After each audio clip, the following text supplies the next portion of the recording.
मित्रांनो, तुम्ही फक्त जॉब शोधण्यासाठी 2 महिन्याचा टुरिस्ट विजा घेऊन जर दुबईत येत असाल ना, तर ही चूक अजिबात करू नका. ही मी चूक का म्हणते, कारण ह्याच्या मागे भरपूर खर्च आहे आणि तो खर्च तुम्हाला झेपेलच असं नाही.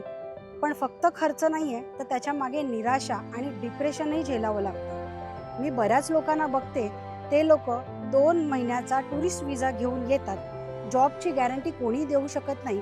तुम्हाला तुमचा राहण्याचा, तुमचा खाण्याचा आणि इकडे ट्रॅव्हलिंग करण्याचा खर्च स्वतःला झेलावा लागतो. दुबईत आल्या आल्या आपलं जे माइंड असतं की नाही, की फ्लॅशी लाईफ आहे, आपल्याला इकडे पैसा कमवता येईल, असं अजिबात नाही आहे मित्रांनो.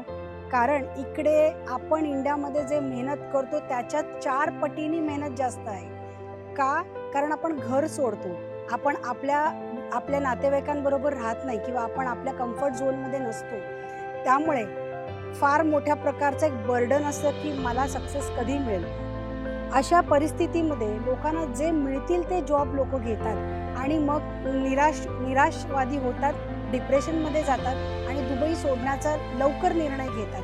तर ज्या माणसाला पेशन्स नाही, तो माणूस दुबईत टिकू शकत नाही.